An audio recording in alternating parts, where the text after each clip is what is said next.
On all foreign ads.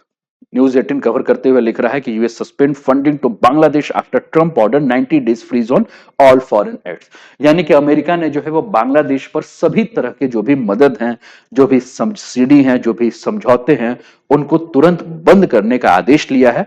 और Trump ने ये जो ऑर्डर दिया है वो एग्जीक्यूटिव ऑर्डर है। ठीक है, तो Trump claimed in his first batch of executive order that foreign aid provided by US was cancelled।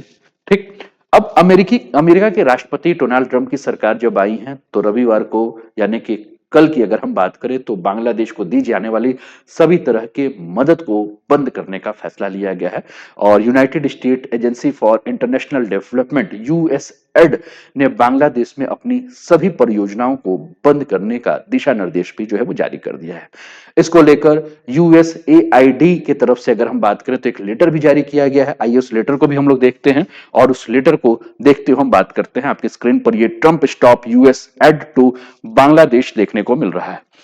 United states कह रहा है कि हम सभी यूएसएड भागीदारी को आदेश दे रहे हैं कि वह यूएसएड और बांग्लादेश कॉन्ट्रैक्ट के तहत किए जाने वाले सब्सिडी, सहकारी समझौते या अन्य सहायता के काम को तुरंत बंद करें या सस्पेंड करें।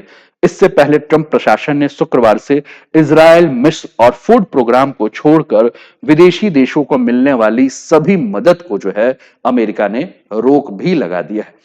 ठीक, न्यूज एजेंसी एएफबी के मुताबिक अमेरिकी विदेश मंत्रालय ने इस आदेश में गरीब देशों को मिलने वाली स्वास्थ्य मदद पर भी रोक लगाने की जो है वो बारे में बात की है। ठीक, तो ये सारी चीजें आपको देखने को मिल रही है और ये लेटर जो है वो जारी किया गया है US aid to Bangladesh from American people. Subject क्या है? Immediate stop work order, suspension of all activity. तो ये है एड्रेस भी जो है, ये लेटर जो है वो लेटर भी जो है वो जारी किया गया। अब आपके दिमाग में कुछ प्रश्न आएंगे। सबसे पहला प्रश्न ये आएगा कि ये यूएस एड होता क्या है। तो दोस्तों, यूएस एड क्या है, यूएस एड कैसे काम करता है? तो कुल मिलाकर आपको जानना है कि अमेरिका जो है, अमेरिका की जो US agency for international development agency, जिसको कि हम यूएस एड कहते हैं, वह दुनिया के देशों में डेवलपमेंट कार्यों के लिए मदद करती है। और इसका मकसद एक ही चीज है कि विश्व के अन्य देशों में गरीबी को कम करें और वहां लोकतंत्र को मजबूत करें। और हम जान भी रहे हैं दोस्तों कि बांग्लादेश जो है वह आर्थिक संकट से जूझता है। अब यूएस देशों के बारे में अगर हम बात करें तो यूएस एड कैसे काम करता है, तो यूएस एड देशों की सरकारों, एनजीओ, प्राइवेट सेक्टर और लोकल समुदायों के साथ मिलकर काम करता है। क्योंकि उद्देश्य क्या है? उद्देश्य यही है कि वहां लोकतंत्र को मजबूत किया जाए और लोकतंत्र को मजबूत करने के साथ साथ गरीबी को समाप्त किया जाए। इसे अमेरिकी संसद से पैसा मिलता है जिसे यह अलग प्रोग्राम के लिए इस्तेमाल करती हैं। यह हेल्थ, एजुकेशन, आर्थिक विकास, लोकतंत्र, गवर्नेंस और डिजास्टर मैनेजमेंट में मदद करती है किसी देश की। 100 देशों में लगभग यूएस एड का काम हो रहा है, जिसमें अफ्रीका, एशिया और लैटिन अमेरिका और मिडिल ईस्ट के देश प्रमुख हैं। और इसका मकसद अमेरिकी विदेश नीति को आगे बढ़ाना है और दुनिया भर के अलग अलग संकट से जो जूझ रहा है उसकी मदद करना है। अब बांग्लादेश भी जो है वो आर्थिक संकट से जूझ रहा है। बांग्लादेश के बारे में भी बात करें तो वहां भी डेमोक्रेसी खतरे में है। लेकिन ट्रंप का शासन आते ही जो डेमोक्रेसी खत्म हो चुकी है, उस डेमोक्रेसी को बीच में बांग्लादेश ने क्यों छोड़ दिया है, ये भी आप समझ ही रहे हैं। थोड़ी देर में वो भी हम समझेंगे।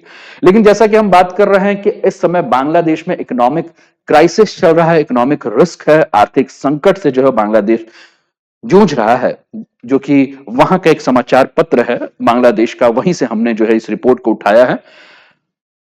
आपका ये डीटी के नाम से आपको देखने को मिल रहा है। इसका नाम है ढाका टाइम्स, जो कि बांग्लादेश का एक न्यूज़पेपर है। और वो लिख रहा है कि Bangladesh face 3 major economic risk in next 2 years. आने वाले 2 वर्षों में अगर हम बात करें तो बांग्लादेश जो है वह 3 मेजर इकोनॉमिक रिस्क से जो है वो जूझेगा। और इकोनॉमिक रिस्क में अगर हम बात करें तो इन्फ्लेशन जो है वो 33.3% जो है वो देखने को मिलेगी। कहां? बांग्लादेश में, ऐसा इस रिपोर्ट में कहा जा रहा है। दूसरा, इकोनॉमिक डाउन टर्न के बारे में कहा जा रहा है कि 16.3% जो है वो देखने को मिलेगा। गरीबी के बारे में कहा जा रहा है कि गरीबी और इनइक्वलिटी जो है वो 13.6% बढ़ेगा। क्राइम के बारे में कहा जा रहा है कि 11.6% क्राइम बढ़ेगा, पब्लिक डेप्ट 9.5, लेबर शॉर्टेज जो है 6.1%, वाटर सप्लाई शॉर्टेज 2.7%, इसके अलावा प्राइवेट और अटैक्स ऑन क्रिटिकल इंफ्रास्ट्रक्चर। लेकिन जो तीन सबसे मेजर सेक्टर है उसमें कहा गया कि महंगाई बढ़ेगी, अर्थव्यवस्था जो है बहुत तेजी से नीचे आएगी और गरीबी जो है वो बहुत तेजी से जो है वो बांग्लादेश में बढ़ेगी। फाइनेंशियल एक्सप्रेस ने भी एक रिपोर्ट छापी है और इस रिपोर्ट में यह कहा है कि बांग्लादेश का आर्थिक मॉडल जो है वो बुरी तरह से फेल हो गया है और वर्ल्ड बैंक ने वित्त वर्ष 2024-25 के लिए बांग्लादेश के लिए जो जीडीपी ग्रोथ का अनुमान जो लगाया है उसमें भी जो है वो कमी आ गई है। और यह भी कहा जा रहा है कि अभी बांग्लादेश में जो महंगाई दर जो है जो कि 10% है वो आने वाले वर्षों में जो है वो बढ़कर 33.3% के आसपास हो जाएगी।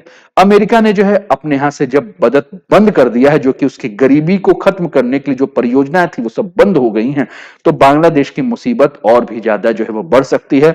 लगातार जो उनका ब्याज बजट घाटा है वो बढ़ रहा है, विदेशी मुद्रा भंडार जो बांग्लादेश में वो कम हो रहा है, करेंसी की वैल्यू बांग्लादेश की कम हो रही है, बढ़ती असमानता जो है वो बढ़ रही है और जिस प्रकार से बांग्लादेश में अस्थिरता देखने को मिल रहा है, बांग्लादेश के लिए और भी मुश्किल जो है पैदा हो सकती है। इसलिए बांग्लादेश की अर्थव्यवस्था जो है वो बहुत ही तीव्र गति से नीचे की ओर बढ़ रही है और उसके पीछे आप कारण भी जान रहे हैं। यानी कि आज से कुछ महीने पहले अगर देखें तो तारीख थी 5 अगस्त, जब शेख हसीना जो कि वहां की प्रधानमंत्री थी, जिनके शासनकाल में बांग्लादेश की अर्थव्यवस्था बहुत तीव्र गति से आगे बढ़ रही थी, उनको तख्ता से उतार दिया गया, उनको उनके पद से जो है हटा दिया गया और मात्र उनको 20-25 मिनट का समय दिया गया कि वह देश छोड़ के भाग जाएं। उसके बाद वो भारत में शरण ली हैं। तो जैसे ही उनका तख्ता पलट हुआ तो 10 लाख से अधिक लोग जो है वो बांग्लादेश में एक ही बार में बेरोजगार हो गए, आर्थिक संकट जो है वो बढ़ गया, उद्योग धंधे जो है चौपट हो गए हैं और बांग्लादेश की एक बहुत बड़ी आबादी, बड़े हिस्से को अगर हम बात करें तो वहां की आबादी जो है वो अकाल का सामना जो है वो कर रही है। लेकिन एक फिर प्रश्न उठता है कि ऐसा क्यों हुआ, क्यों ट्रंप ने जो है वो बांग्लादेश से पूरा का पूरा मदद ले लिया वापस। तो उसका जवाब आपके स्क्रीन पर ये जो तस्वीर नजर आ रही है, जिसमें आपको बाइडेन जो है वो बढ़िया से दुलारते हुए, पुचकारते हुए, प्यार करते हुए इस बांग्लादेश के नए राष्ट्रपिता को दिख ही रहे हैं आप।